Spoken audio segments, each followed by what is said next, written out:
and sustainable operations management, that is to ensure safety and sustainability of outer space activities. This is mainly a civilian domain, but even though this is all meant for peaceful purposes, deterrence is the greatest enabler of peace. That is what history has taught us time and again. So I will talk about the kind of activities which we carry out in ISRO to ensure the safety of our space assets. Over the past few decades, we have developed a robust framework of conjunction assessment to safeguard our space assets, both spacecraft as well as launch vehicle.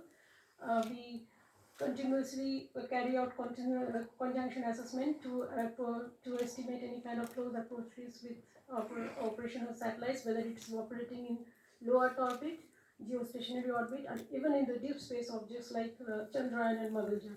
And we routinely do collision avoidance maneuvers to make sure that they do not get hit by any other orbiting objects. And for launch vehicles, we time the liftoff in such a way that during the ascent phase or during its deorbiting phase, it doesn't encounter any kind of passing debris. And we also do re-entry analysis. That is, we analyze the predict the atmospheric re-entry timing of the low Earth orbit objects, so that we can do a post-factor analysis and attribute the parent object in case there is some surviving debris which impact the Earth. That is the kind of work we have been doing here.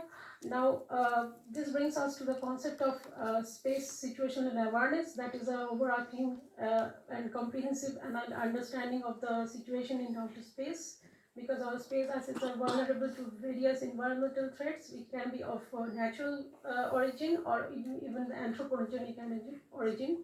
And especially, not all actors have very benign intentions, so our assets are nowadays becoming increasingly vulnerable to this kind of threats as well.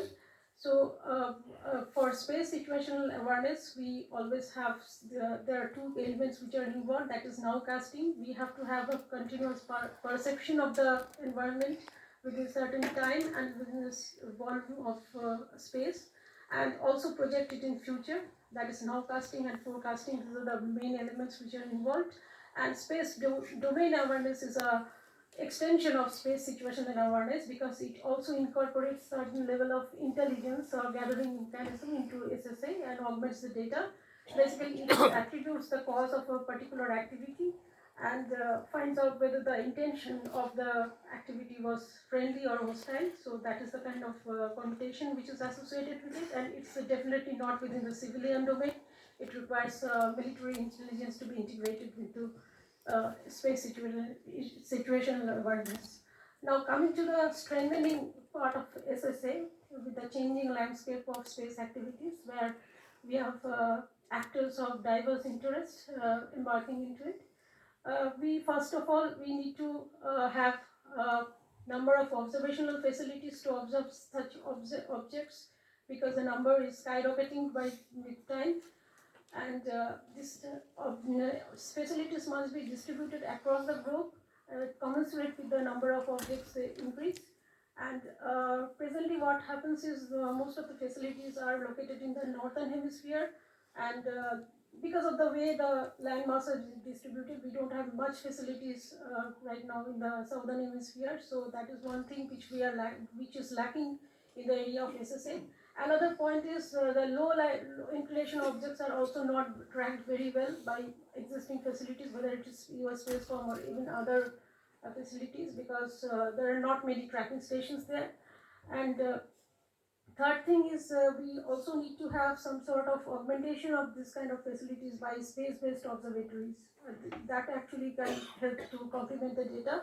And most of the legacy systems are not really suited to track the objects which are now being launched, and they're all maneuverable objects, and some of the objects are endowed with low thrust maneuvering capability, where you cannot use traditional flight dynamics rules to predict their path unless you really know what kind of intention and what kind of maneuver they are going to perform.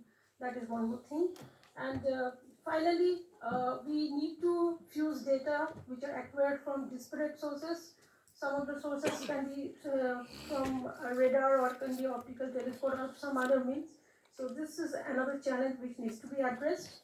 And smaller satellites are one of the, which a lot for the startups and other new entrants to get into space business, but it becomes very challenged because they're really difficult to track, and most of them are not endowed with any kind of active or tracking facilities.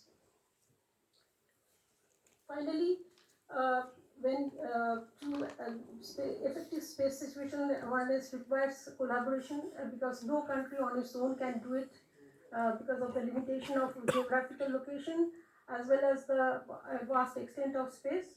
So like-minded nations, coordination and collaboration with like-minded nations is another aspect which we must concentrate on. And as I've talked about the vulnerability of our civilian space asset, it is high time that we build more and more resilient architecture. Basically, the idea is not to put all the eggs in the same basket. Have instead of going for a bigger satellite, think of a smaller satellite on distributed systems, even in terms of command and control, not to be concentrated at one particular geographic location, but have certain distributed control kind of things. And of course, I will resonate whatever was talked about the cyber hardening and other vulnerability aspects that has to be addressed. And we also need some sort of paradigm shift, we need to have lighter weight structures or some sort of more agile architectures, so that in case there are some Persian satellite or something which is trying to capture a light asset, there should be some capability to dodge that kind of threat. That also entails having some level of onboard collision avoidance capability, which we need to think about in future. And finally, satellites can be also equipped with microthrusters and other things, and have certain level of provisions for rendezvous docking, on-orbit servicing, and all other kind of facilities, so that in case of any mishap, there will be some provision to again restore their services. And responsive space program is another aspect, because in case of any kind, that helps some sort of graceful degradation. If one of the assets are out, we can quickly launch another satellite or something, and within a week's time or something, within a very short frame of time to replace them. Finally, all these things can come to a fruition when we have very good private and public collaboration, and that is the enabler of very good. That is the enabler of burgeoning space ecosystem, and this is true for space deterrence and space domination also. And another area I'd like to just touch upon is that now recently there has been a renewed interest to explore the cislunar and other deep space regions, and there will be only a matter of time when many of the other nations will eye this region for exploiting their resources, and this region may again emerge to be a place of contention, and that is one region to be looked into. So with that thought, I'll end my talk. Thank you for the opportunity.